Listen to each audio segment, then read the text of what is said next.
Every person is born with their own set of imperfections, varying in direction and size.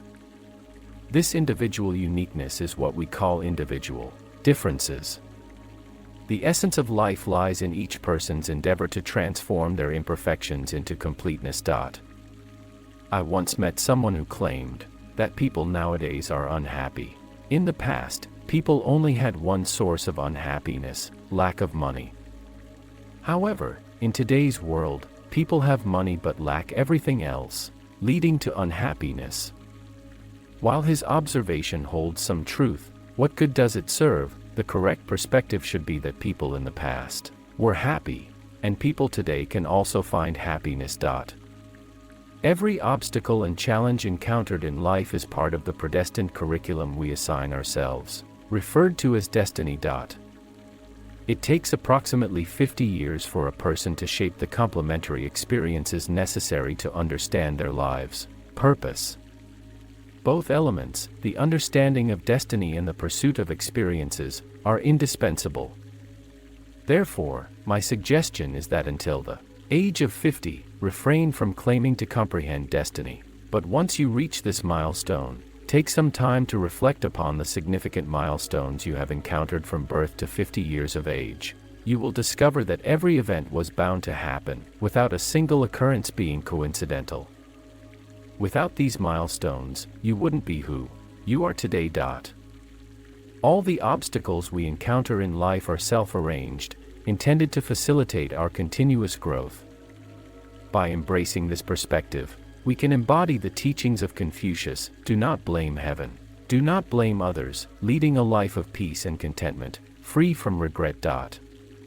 Transforming innate aspirations into actionable goals is the key to a fulfilling life. To achieve success, it is essential to have dreams and aspirations. These dreams embody a person's sense of purpose, propelling them to persevere and strive towards their goals. Life often deviates from our expectations. Hopes for harmonious family relationships often give way to frequent conflicts, aspirations for a successful career encounter setbacks, and the pursuit of good health is often interrupted by illness. Without dreams and a sense of purpose, the disappointments and hardships of the present can lead to pain and despair, causing individuals to succumb to adversity and waste their lives.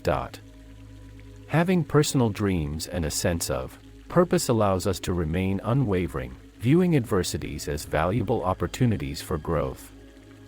With a strong sense of mission, we can bravely confront challenges and strive to fulfill our purpose, ultimately achieving our dreams. Remember, success should be handled with caution, as the next challenge may be more arduous. In times of failure, do not lose heart, as there is always an opportunity for a fresh start. In a way, there is no definitive measure of success in this world. Many people today idolize the study of success, but if we observe historical and contemporary figures, we realize that there is not a single person who can be deemed purely successful. Was Confucius successful? Not according to conventional standards, for he endured a lifetime of hardships and criticism. Even when you become famous, be cautious, as people will start finding faults in you. They can gain fame merely by questioning and criticizing you. So, be vigilant. In truth, when you think about it, what difference does it make when someone praises or criticizes you? Whether someone praises or criticizes you, it does not add or subtract anything from you. It is irrelevant to others. Yet, you constantly burden yourself with other people's opinions, increasing your own pressure. Why? True enlightenment lies in understanding oneself. Understanding oneself is perhaps the most challenging endeavor in the world. Once you understand yourself, you are close to achieving enlightenment. In essence, enlightenment is merely understanding oneself. Now, I will propose 3 questions, and if you can answer them, you have achieved enlightenment. The first question: what is the purpose of your life? The second question: do you know how to fulfill your life's mission? The third question: once you start pursuing your mission, do you know how to excel further? These three questions are of utmost importance in life, yet many of us are unaware of the answers. In the Minnan dialect, there is a saying, "Hulwanayu," meaning to wander aimlessly. If we are unclear about our purpose, we can only wander aimlessly. I urge each and every one of us to contemplate these three questions seriously. When one reaches a state of selflessness, encountering gains and losses, there is no haste, no sense of gain or loss. In our daily lives, we seldom ponder upon the foundation of our existence. Personally, I base my existence on a state of selflessness. With this selfless and serene mindset, we can approach situations calmly, objectively, and impartially. Although we often use these three words, calmness, objectivity, and impartiality, we find it challenging to embody them because we lack selflessness. When you can calmly, objectively, and impartially perceive the essence of things, the next step is to make choices. Do I need this? What will I do with it? If someone else wants it too, am I willing to give it up?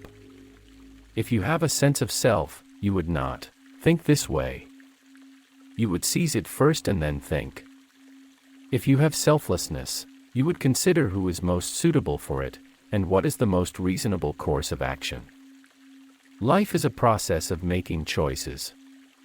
Make choices with calmness, objectivity, and impartiality, free from attachment to external objects, and your mind will naturally find peace. Always remember, do not solely engage in activities you enjoy. Those who only engage in activities they enjoy are second-rate individuals.